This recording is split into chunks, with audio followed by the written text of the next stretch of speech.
Hi, this is Emily, and today we are going to introduce a famous and professional magician in Taiwan.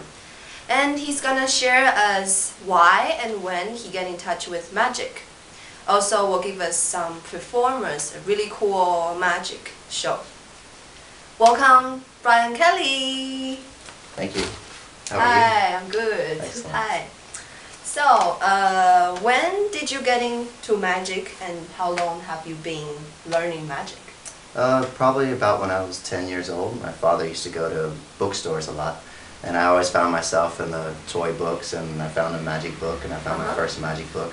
From ever since then, I was addicted. When I was about 18, I started working at a magic shop. Oh, magic shop. That was my first professional experience. From there, I started working on the street magic, started doing kids shows as well. And now I've gone into more adult comedy magic, and it's just been a journey like that. Lots of professional magicians do the same. For instance, Copperfield started out as a ventriloquist. Actually used puppets. Harry Houdini was known, the guy who's known for handcuffs was actually started out as the king of cards. Oh. So as you progress through your magic career, you learn something in every phase that you go through. And so right now it's been about a 20-year journey, and 20 years. Hope to do it another 20 years for sure. Wow, that's great. So why do you feel you want to become a magician? Ooh, that's a good question. Lots of kids get into magic when they're little. Only a few stick with it for a long time. I think when you're young, there's this idea, you have this power that you gain from knowing something that no one else does.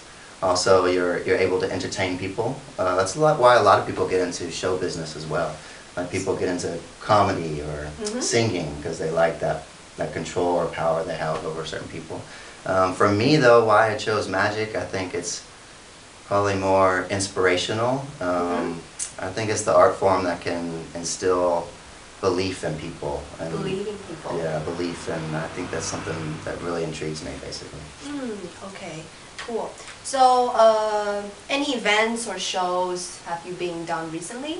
Yeah, in Taiwan I've been doing some open mic comedy, and me and my buddy are actually organizing a variety show. So not only will we perform magic, but other magicians, other Taiwanese magicians can come and perform, maybe some other acts like fire eating and things like that, or even ventriloquism.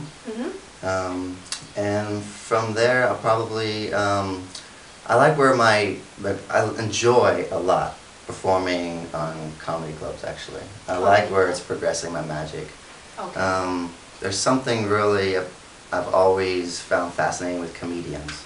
Imagine yourself, someone puts you on stage in front of 10,000 people, and they give you a microphone and say, entertain these people for 5 minutes. Yeah. The nervousness that you would feel, right, when you have nothing. Me, I'd be, oh, I don't have a deck of cards, I don't have anything.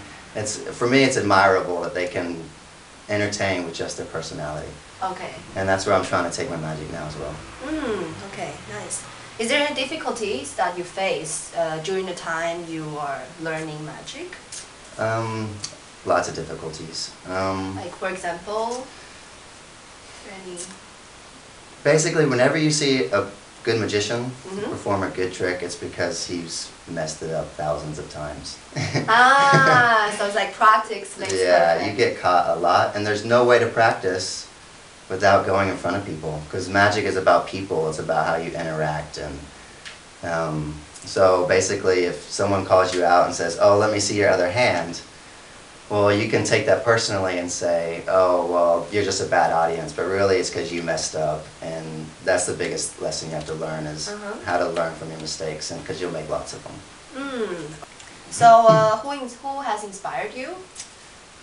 Magician-wise, I would say David Copperfield and David Blaine. David Copperfield is the big stage illusionist. He performs a lot of TV shows.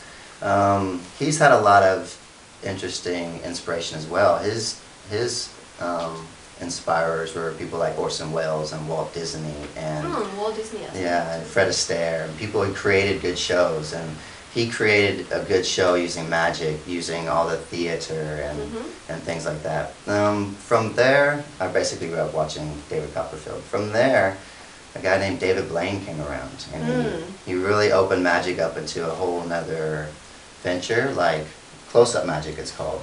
So instead of on stage, it's really right in front of you. So okay. if they want to reach out and touch it, they can. It's something really personal about doing close-up magic. And from there, I had the luck of actually working with one of David Blaine's producers and and creators. So he was a big mentor of me for a good 6 years. 6 years. Yeah. Wow. Okay, that's good.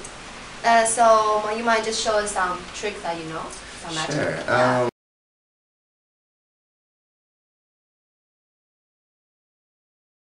I spoke about close-up magic and its personal nature. Something I also find fascinating about it is the ability to do magic with things you find anywhere.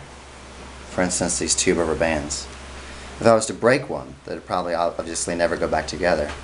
But if you actually use magic, solid might pass through solid just like that. One linked inside the other one, just like that. If you give it a little rub right here, just on the tip, and count to 3. 1, 2, 3. Solid through solid.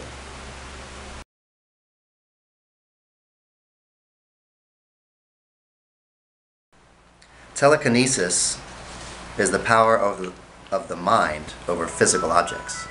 Sometimes you'll see a mentalist move a fork across the table. Sometimes a glass will shatter.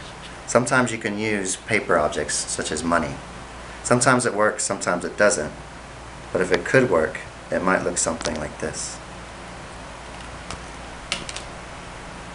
Wow, impressive, impressive. Thank you. Oh. Thank you, Brian Kelly. Thank you. It was a pleasure. Yeah.